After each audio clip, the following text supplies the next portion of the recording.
बहुब्रीहि समास में स्त्रीलिंग के शब्द को पुल्लिंग का बनाने का कार्य जो सूत्र करता है वह है स्त्रियाः पुंवत् भाषित पुंस्कादनुं समानाधिकरणे स्त्रियामपूर्णी प्रियादिषु। इस सूत्र के द्वारा बहुब्रीहि समास में पुंवत भाव किया जाता है। सूत्र विशेष है, अर्थ भी सूत्र का विशेष है और सूत्र के अर्थ को समझने के लिए प्रयास भी विशेष ही करना पड़ता है। स्त्रियाः पुंवत् भाषित पुंस्कादनुं समानाधिकरणे स्त्रियामपूर्णी प्रियादिषु, यह 5 पद का सूत्र है। स्त्रियाः षष्ठ्यंत है, पुंवत् अव्यय पद है, भाषित पुंस्कादनुं लुप्त षष्ठ्यंत है, स्त्रियां सप्तम्यंत है, समानाधिकरणे सप्तम्यंत है, अपूर्णी प्रियादिषु यह भी सप्तम्यंत है। इस प्रकार से 5 पद का सूत्र हुआ। अब इस सूत्र में जो स्त्रियाः यह पद है यह विशेष्य है और भाषित पुंस्कादनुं यह इसका विशेषण है। तो भाषित पुंस्कादनुं के बाद में स्त्रियाः को रख दीजिए। तो भाषित पुंस्कादनुं स्त्रियाः इस प्रकार से अन्वय होता है। अब भाषित पुंस्कादनुं इसमें बहुब्रीहि समास है और भाषित पुंस्कात् परः अनुं यस्य इस प्रकार से विग्रह होता है। भाषित पुंस्कात् परः अनुं यस्य षष्ठ्यंत शब्द स्वरूपस्य इस प्रकार से विग्रह करना है। भाषित पुंस्कात् परः अनुं, अनुं में भी 2 समास हैं, हो सकते हैं। एक तो अव्ययी भाव समास हो सकता है, ऊंगः अभावः अनुं अर्थाभाव अर्थ में अव्ययी भाव समास, अथवा न ऊंग अनुं इस प्रकार का नई तत्पुरुष समास। तो अर्थाभाव अर्थ में अव्ययी भाव समास करके अनुंग बनाया जाए अथवा नए तत्पुरुष समास करके अनुंग बनाया जाए, तो दोनों ही विधियों से अनुंग की निष्पत्ति की जा सकती है। इधर भाषित पुंस्कात् परः अनुंग इस प्रकार से बहुब्रीहि के लिए विग्रह बनाया गया है। और जब अनेक वन्य पदार्थ सूत्र के द्वारा समास होगा तो फिर भाषित पुंस्कात् अनुंग, यहाँ पर जो भाषित पुंस्कात् में पंचमी है उसका लुक होना चाहिए।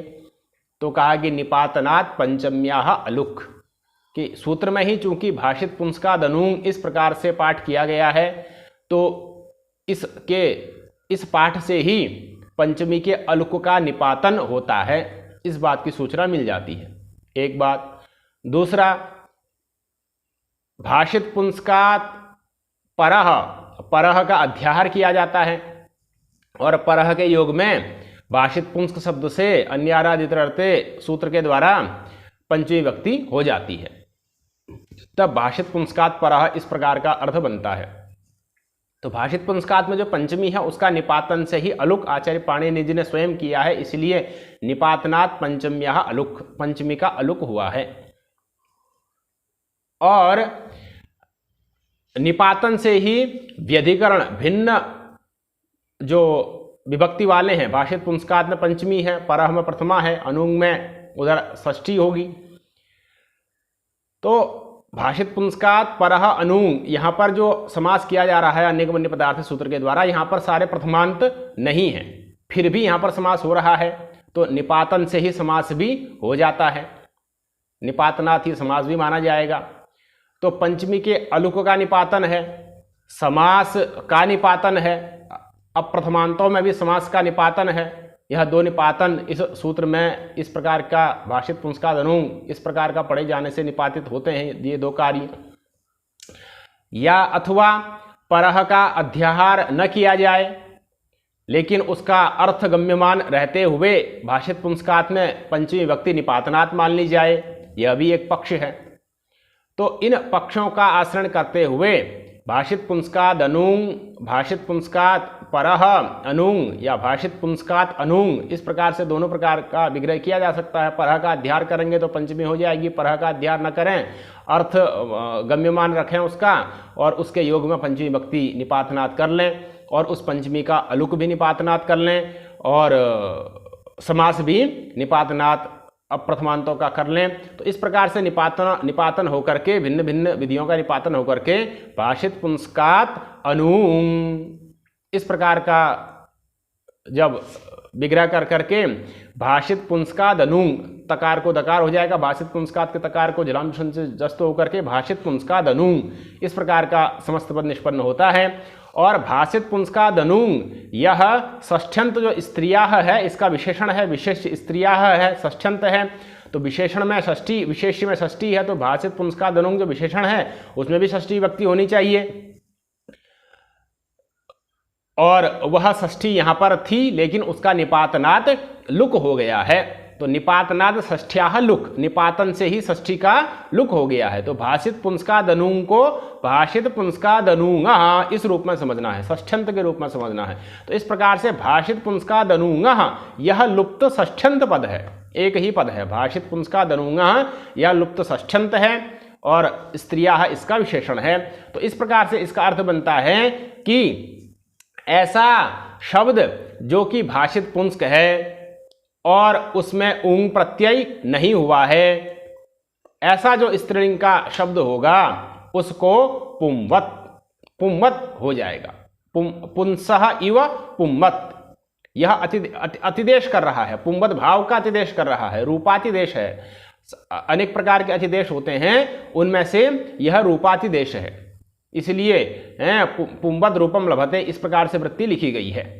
तो पुंवत का तात्पर्य हुआ पुंसः इव पुंवत, कि ऐसा स्त्रीलिंग का शब्द जो कि भाषित पुंस्क है और जिसमें ऊंग का अभाव है उसको पुंवत, पुंवत भाव हो जाएगा, अर्थात वो पुल्लिंग में प्रयुक्त हो जाएगा।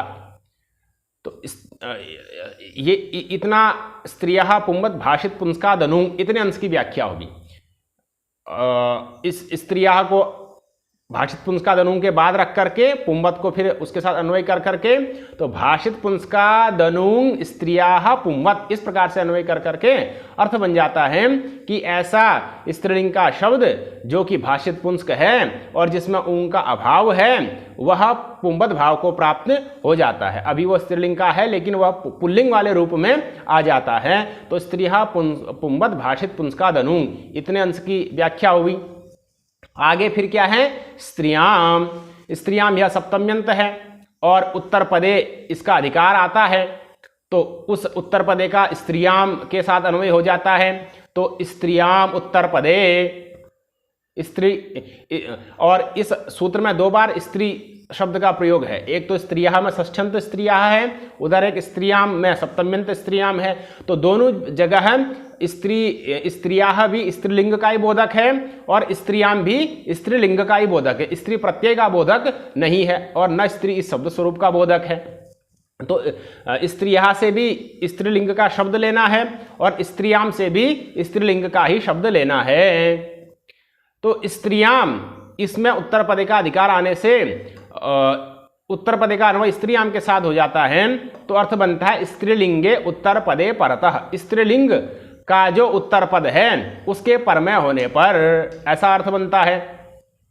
और आगे कह रहे हैं अपूर्णी प्रियादिषु, कि जो उत्तर पद में स्त्रीलिंग का शब्द होगा वह पूर्ण प्रत्यांत संख्या नहीं होना चाहिए। पूर्णी स्त्रीलिंग का निर्देश किया गया है सूत्र में, इसलिए पूर्ण प्रत्यांत जो स्त्रीलिंग का शब्द है वही लिया जाता है, पंचमी इत्यादि। और तो और क्या है, अप्रियादिषु, प्रियादिगण पठित शब्द बाद में नहीं होने चाहिए। अपूर्णी प्रियादिषु ये निमित्त कोटि के हो गए एक प्रकार से, तो पूर्णी संख्या बाद में नहीं होनी चाहिए, पूर्ण प्रत्यांत स्त्रीलिंग का शब्द बाद में नहीं होना चाहिए, और प्रियादिगण पठित शब्द बाद में उत्तर पद में नहीं होने चाहिए। ऐसा पूर्ण प्रत्यांत स्त्रीलिंग शब्द को छोड़ करके, प्रियादिगण पठित शब्दों को छोड़ करके, इनसे इतर जो स्त्रीलिंग का शब्द होगा वह उत्तर पद के रूप में विद्यमान होना चाहिए। तो ऐसे स्त्रीलिंग के शब्द के उत्तर पद में विद्यमान होने पर पूर्व पद में जो भाषित पुंस्क ऊंग रहित स्त्रीलिंग का शब्द होगा वह पुल्लिंग के समान बन जाएगा। यह सूत्र का मूल विवेचन हुआ।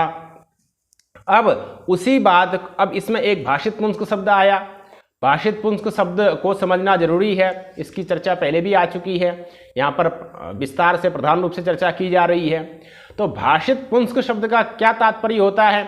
तो भाषितः पुमान येन प्रवृत्ति निमित्तेन, है ना। प्रवृत्ति निमित्त का क्या तात्पर्य है? तो प्रवृत्ति निमित्त का मतलब होता है प्रवृत्तौ यन निमित्तम तत् प्रवृत्ति निमित्तम। किसी भी शब्द का हम जब प्रयोग करते हैं तो किसी न किसी निमित्त को लेकर के करते हैं, किसी न किसी उसकी विशेषता को लेकर के करते हैं। घट को अगर घट कहा गया है तो उसमें घटत्व रूपी जो धर्म है उस धर्म के कारण ही उसको घट कहा गया है। पट को घट नहीं कहा गया क्योंकि पट में घटत्व नहीं है। मानव को अगर मानव कहा जा रहा है तो उसमें मानवत्व रूपी उसकी विशेषता बैठी है।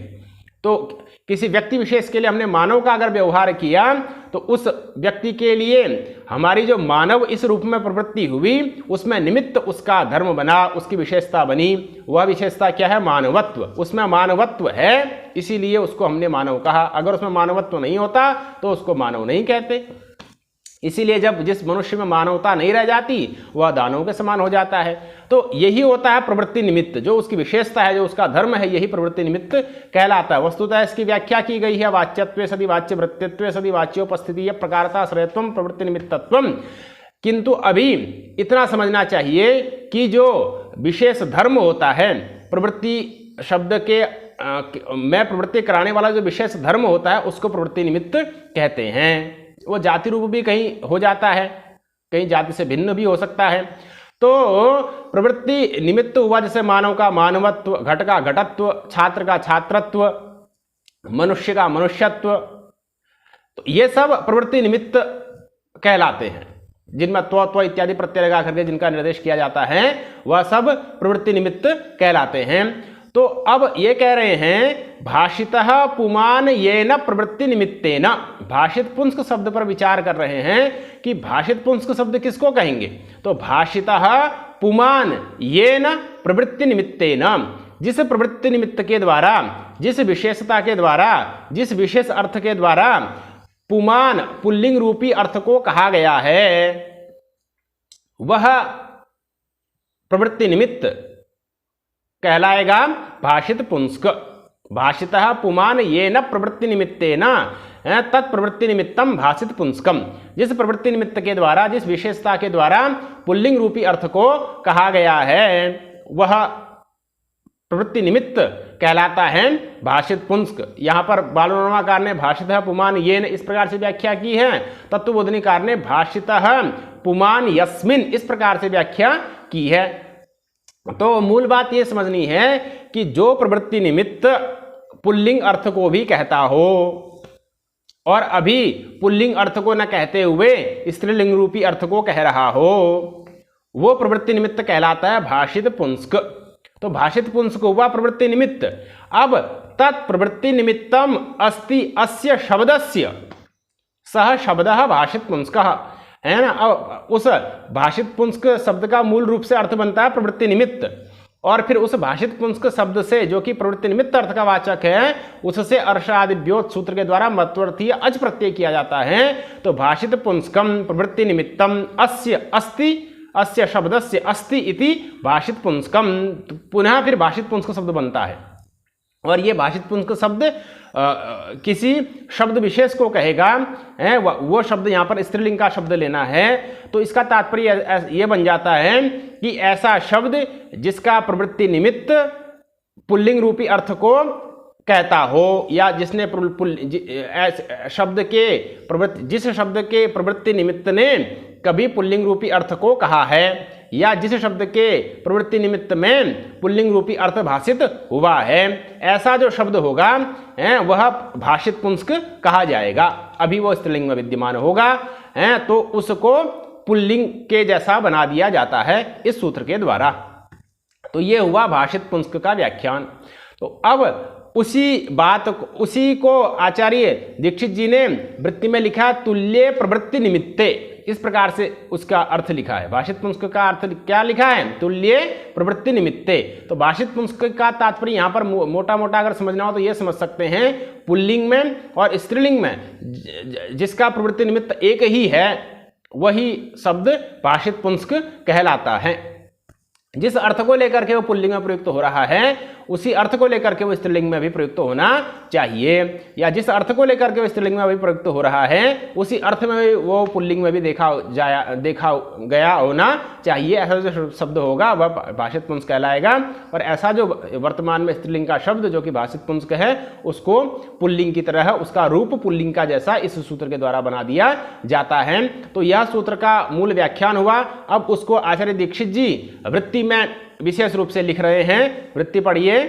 भाषित पुंस्कात नूंग भाव। हाँ, भाषित पुंस्कात नूंग, भाषित पुंस्कात नूंग, ये भाषित पुंस्कात नूंग जो लुप्त षष्ठ्यंत पद है उसका व्याख्यान कर रहे हैं। तो भाषित पुंस्कात नूंग, अनूंग में क्या है? ऊंग अभाव अस्यामिति बहुब्रीहि। अनूंग में यहाँ पर ऊंग अभाव इस प्रकार से नई तत्पुरुष मानिए, या फिर बहुब्रीहि समास नई तत्पुरुष मान लीजिए, या फिर अर्थाभाव अर्थ में अव्ययभाव समास मान लीजिए अनूंग शब्द में। फिर भाषित पुंस्कात इसका अनूंग के साथ बहुब्रीहि समास हो जाएगा। तो भाषित पुंस्कात अनूंग ऊंग अभाव अस्याम इति बहुब्रीहि, यह बहुब्रीहि समास हो रहा है। अब यहाँ पर निपातनात् पंचमी का अलुक है और षष्ठी का लुक है, और अप्रथमांत में ही बहुब्रीहि समास का निपातन किया गया है। परह का अध्याय यहाँ पर नहीं किया गया, लेकिन परह अर्थ गम्यमान है, इसीलिए उसके योग में पंचमी विभक्ति हो गई है, और यह परह का अर्थ जो गम्यमान है ये भी निपातन से ही हो रहा है। तो ये सारे कार्य यहाँ पर निपातन से ही हो रहे हैं। तो अस्याम इति बहुब्रीहि। आगे लिखते हैं निपातनात् पंचम्या अलुक। निपातनात् पंचम्या अलुक, भाषित पुंस्कात में जो पंचमी है उसका अलुक निपातन से ही हुआ है। षष्ठ्याश्च लुक, और भाषित पुंस्कात अनूंग में चूंकि ये स्त्रियाः षष्ठ्यंत का विशेषण है तो इसमें षष्ठी होनी चाहिए, तो कह रहे हैं कि निपातनात् ही यहाँ पर षष्ठी का लुक भी हो गया है। तो भाषित पुंस्कात अनूंग इस रूप में उसको समझना है, निपातनात् षष्ठ्याः लुक। चलिए तुल्य प्रवृत्ति। अब भाषित पुंस्क शब्द का अर्थ लिखा कि तुल्य प्रवृत्ति निमित्ते यत उक्त पुंस्कम, कि ऐसा शब्द स्वरूप जिसका प्रवृत्ति निमित्त तुल्य है, जिसका प्रवृत्ति निमित्त जिसका अर्थ पुल्लिंग में भी स्त्रीलिंग में भी कैसा है? एक है, तुल्य है, समान है, वही क्या कहलाता है? तस्मात् पर। हाँ, तत् उस उक्त पुंस्कम, उसी को कहा जाता है उक्त पुंस्क अर्थात भाषित पुंस्क, है ना। तो ऐसा जो शब्द होगा तस्मात् परः, उसके बाद में ऊंग अभावः, है ना, जिसमें ऊंग का अभाव हो। स्त्रीलिंग का शब्द है तो कोई ना कोई स्त्री प्रत्यय तो होगा ही होगा। यहाँ पर कह रहे हैं कि स्त्री प्रत्यय अन्य हो जाएं, लेकिन ऊंग रूपी जो स्त्री प्रत्यय वो नहीं होना चाहिए। ऊंग उतः इस सूत्र के द्वारा स्त्रीलिंग में ऊंग प्रत्यय किया जाता है। कुरु इसका उदाहरण बनता है। तो ऊंग अभावः, ऊंग अभावः, यत्र ऊंग का अभाव है, यत्र जहां पर, तथा भूतस्य इस प्रकार का जो होगा स्त्रीवाचकस्य शब्दस्य, स्त्रीलिंग का जो स्त्रीलिंग अर्थ को कहने वाला जो शब्द होगा उसका पुंवाचकस्य इव रूपम स्यात्, पुल्लिंग का वाचक जो शब्द है उसके समान उसका रूप हो जाएगा। तो रूपातिदेश यहाँ पर इस सूत्र के द्वारा किया जा रहा है। और कब? तो समानाधिकरणे स्त्रियाम, समानाधिकरण स्त्रीलिंग का शब्द उत्तर पद में होना चाहिए। पूर्व पद में जो स्त्रीलिंग का शब्द है जिसको कि पुंमद भाव होना है, जो कि भाषित पुंस्क है, उस और जिसमें कि ऊंग प्रत्यय नहीं हुआ है वो तो पूर्व पद में होगा, उसी को पुंमद भाव होगा। और उसका निमित्त होगा कब? निमित्त कोटि में कौन है? तो स्त्रियाम समानाधिकरणे उत्तर पदे, समानाधिकरण वाला अर्थात जो विभक्ति पूर्व पद में स्थित स्त्रीलिंग के शब्द में है उसी विभक्ति वाला स्त्रीलिंग का शब्द उत्तर पद में भी होना चाहिए। समानाधिकरणे उत्तर पद, स्त्रियाम उत्तर पदे, स्त्रीलिंगे उत्तर पदे न तो पूर्णी प्रियादिषु, लेकिन उनमें भी पूर्ण प्रत्यांत जो संख्यावाचक शब्द होंगे स्त्रीलिंग के वो पर में नहीं होने चाहिए, और प्रियादिगण पठित शब्द भी पर में नहीं होने चाहिए। प्रियादिगण में अनेक शब्द आते हैं, वह गणपाठ के माध्यम से देख लेने चाहिए। सुभगा, दुर्भगा, भक्ति, सचिवा इत्यादि अनेक शब्द हैं। वह प्रियादिगण पठित शब्द अगर बाद में होंगे तो फिर पुंबद भाव नहीं होगा। यह सूत्र का अर्थ हुआ। आगे लिखते हैं गोस्त्रियोः इति ह्रस्वः। गोस्त, अब इसका उदाहरण दे रहे हैं। इस सूत्र का विवेचन करने के बाद अब सूत्र का उदाहरण दिया जाता है। उदाहरण में क्या दिया? चित्रागावो यस्येति लौकिक विग्रहे चित्रा अस गो अस चित्रगुह, यह उदाहरण दिया। लौकिक विग्रहे पहला क्या उदाहरण दिया? चित्रगुह। चित्रगुह। अब चित्रगुह यहाँ पर बहुब्रीहि समास है और इसका लौकिक विग्रह क्या बनेगा? चित्रागावः यस्य पुरुषस्य असौ पुरुषः चित्रगुह। चित्रागावः यस्य, यह लौकिक विग्रह बनेगा। चित्रा जस गो जस, इस प्रकार का लौकिक विग्रह बन जाएगा। और जस में अनुबंध लोप कर करके चित्रा अस गो अस, इस प्रकार का रूप यह अलौकिक विग्रह बन जाएगा, है ना। तो अब यहां पर चित्रा अस गो अस, इस अलौकिक विग्रह में अनेक मन्य पदार्थ थे, यह सूत्र आ जाएगा और समास कर देगा। यद्यपि चित्रा अस गो अस में, चित्रा अस में पूर्व स्वर्ण दीर्घ की प्राप्ति है प्रथम पूर्व स्वर्ण सूत्र से, और गो अस में पूर्व रूप की प्राप्ति है, किंतु अंतरंगान विधिन बहिरंगो लुक बाधते, इस परिभाषा से पहले ही शुभ लुक हो जाता है, इसलिए पूर्व स्वर्ण दीर्घ और पूर्व रूप इत्यादि का प्रसंग यहाँ पर नहीं आता। तो चित्रा अस गो अस, इस प्रकार की जो अलौकिक विग्रहावस्था है, उस अलौकिक विग्रहावस्था में शुभ लुक इत्यादि होकर के चित्रा गो इस प्रकार का रूप बना हुआ है। अनेक मन्य पदार्थ सूत्र से समास हो गया है, चित्रा गो इस प्रकार का रूप बन गया है, ऐसी स्थिति बन गई है। अब चित्रा गो ऐसी स्थिति में दोनों ही आपके उपसर्जन है, क्योंकि बहुब्रीहि समास अन्य पदार्थ प्रदान होता है, तो उपसर्जन का मतलब गौण भी होता है, विशेषण भी होता है। तो यहाँ पर जो दोनों ही पदार्थ है, चित्रा और गो दोनों ही विशेषण है किसके? अन्य पदार्थ के, इसलिए ये दोनों उपसर्जन है। उपसर्जन होने के कारण से हैं जो गो का ओ है उसको गोस्त्रीय और उपसर्जनस्य, इससे ह्रस्व हो जाता है। उपसर्जनम यो गो शब्द, उपसर्जन जो गो शब्द, तो चित्रा गाव यस्य में जो चित्रा गो बना हुआ है वो गो उपसर्जन हो चुका है, पुरुष के प्रति विशेषण हो चुका है पुरुष का, इसीलिए यहाँ पर गो को क्या हो जाएगा? गो उपसर्जनत्वात् गोस्त्रीय और उपसर्जनस्य से ह्रस्व हो जाएगा। गो में ओ है वो एच है, उसको ह्रस्व होगा तो इक ही होगा, एच इक ह्रस्वादेश से नियम से है, तो ओ को ह्रस्व क्या होगा? ऊ होगा। तो ये क्या बन गया? गो का गु बन गया। गो का इधर गु के रूप में आ गया, उधर क्या है आपका? चित्रा है। उधर क्या है? अभी चित्रा पूर्व पद में विद्यमान है। अब चित्रा पूर्व पद में विद्यमान है तो इसको पुंबद भाव होगा इस सूत्र के द्वारा। अब सूत्र को इधर घटाना है। सूत्र क्या है? तो का स्त्रियः पुंबद भाषित पुंस्कादनुंग समानाधिकरणे स्त्रियां पूर्णे प्रियादिषु। पूर्व पद में जो स्त्रीलिंग का शब्द हो उसको पुंबद भाव होगा। तो पूर्व पद में स्त्रीलिंग का शब्द कौन है? चित्रा, यह स्त्रीलिंग का शब्द है, चित्रा शब्द स्त्रीलिंग का है। अब इसको पुंबद भाव होगा कब? जब इसमें विभिन्न प्रकार की शर्तें पूरी होंगी। पहली शर्त क्या है? तो भाषित पुंस्क होना चाहिए, हैं। तो चित्रा शब्द जिस अर्थ को स्त्रीलिंग में बता रहा है, चितकबरी इत्यादि अर्थ को, उसी अर्थ को चित्र शब्द भी पुल्लिंग में बताता है। चित्र का मतलब भी चितकबरा होता है और चित्र का मतलब भी चितकबरा होता है। तो दोनों में, पुल्लिंग और स्त्रीलिंग में, इसका प्रवृत्ति निमित्त क्या है? समान है, तुल्य है। तो ऐसा जो चित्रा शब्द है वो भाषित पुंस्क हो गया, क्योंकि उसका प्रवृत्ति निमित्त पुल्लिंग और स्त्रीलिंग में एक ही है। तो चित्रा शब्द भाषित पुंस्क हो गया, पहली शर्त घटी। दूसरी शर्त क्या है? उसमें ऊंग प्रत्यय नहीं हुआ होना चाहिए। तो चित्रा शब्द में ऊंग प्रत्यय हुआ नहीं है, टाप प्रत्यय हुआ है, इसलिए ऊंग का अभाव भी हो गया। तो भाषित पुंस्क भी हो गया चित्रा शब्द, ऊंग अभाव वाला भी हो गया चित्रा शब्द।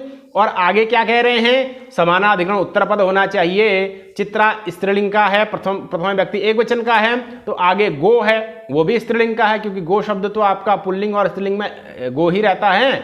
इधर चूंकि चित्रा स्त्रीलिंग का है तो गो भी आपका स्त्रीलिंग का ही वहां पर माना जाता है। तो गो भी स्त्रीलिंग का शब्द है और उसमें प्रथमा विभक्ति ही लगी है। चित्रा में भी प्रथमा विभक्ति थी, प्रथमा विभक्ति बहुवचन जस था, वहां भी गाव में भी प्रथमा विभक्ति बहुवचन जस था। तो समानाधिकरण उत्तर पद हो गया, स्त्रीलिंग का ही है, प्रथमा विभक्ति बहुवचन का ही है, समानाधिकरण उत्तर पद हो ही गया। पूर्ण प्रत्यांत जो संख्या तदंत शब्द नहीं होना चाहिए, तो गो शब्द में पूर्ण प्रत्यांत संख्या वाला शब्द गो है नहीं। अप्रियादिषु प्रियादिगण पठित शब्द भी नहीं होना चाहिए, तो गो शब्द प्रियादिगण में पठित भी नहीं है। तो इसीलिए सारी शर्तें घट जाने के कारण से जो चित्रा शब्द है उसको उसके रूप को बदल दिया जाएगा। उसका जो स्त्रीलिंग का रूप है उसको पुल्लिंग के रूप में परिवर्तित कर दिया जाता है स्त्रिया पुंवत इस सूत्र इत्यादि सूत्र के द्वारा। तो चित्रा चित्र के रूप में आ जाता है। तो चित्रा बन गया इधर चित्र पुंवत भाव से, उधर गो को ह्रस्व हो गया गोस्त्री और उपसर्जनस्य से। ह्रस्व होने के बाद क्या स्थिति बन गई, चित्रगु, ऐसी स्थिति बन गई चित्रगु। अब चित्रगु इसकी एकदेश विकृतन न्यायेन पुनः प्रातिपदिक संज्ञा और स्वादिकारी होकर के चित्रगुहु इस प्रकार का रूप निष्पन्न हो जाता है।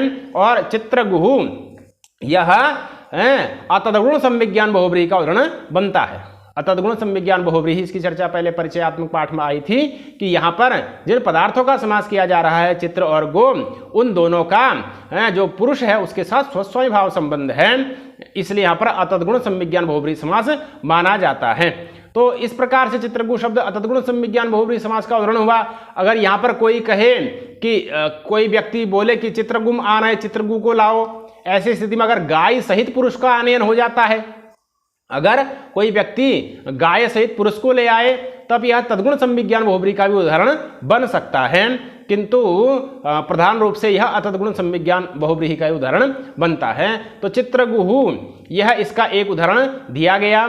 यहाँ पर सूत्र की सारी शर्तें घटती हैं, तो चित्रा को पुंवत भाव होकर के चित्रगुहु इस प्रकार का चित्र गोस्वामी अर्थ वाला चित्रगु शब्द निष्पन्न हो जाता है। दूसरा उदाहरण दे रहे हैं रूपवद भार्यः, रूपवती भार्या यस्य पुरुषस्य असौ पुरुषः रूपवद भार्यः। तो रूपवती भार्या यस्य पुरुषस्य यह लौकिक विग्रह हो गया, रूपवती सु भार्या सु यह अलौकिक विग्रह हो गया। अनेक अन्य पदार्थ सूत्र से समास कर दीजिए। समास होने के बाद इधर अब सूत्र रूपवती को पुंवत भाव करना है इस सूत्र के द्वारा। तो स्त्रीहा पुंवत भाषित पुंस्कादनुंग समानाधिकरण स्त्रियां पूर्णी प्रियादिषु सूत्र को घटा दीजिए।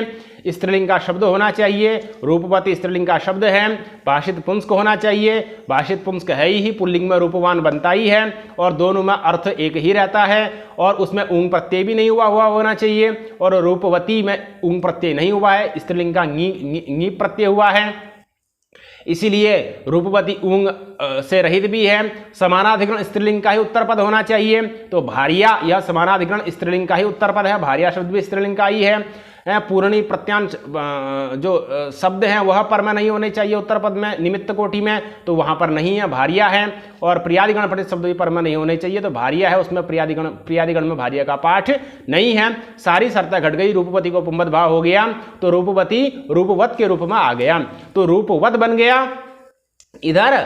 और उधर फिर भार्या को वही गोस्त्री और उपसर्जन से ह्रस्व हो जाएगा।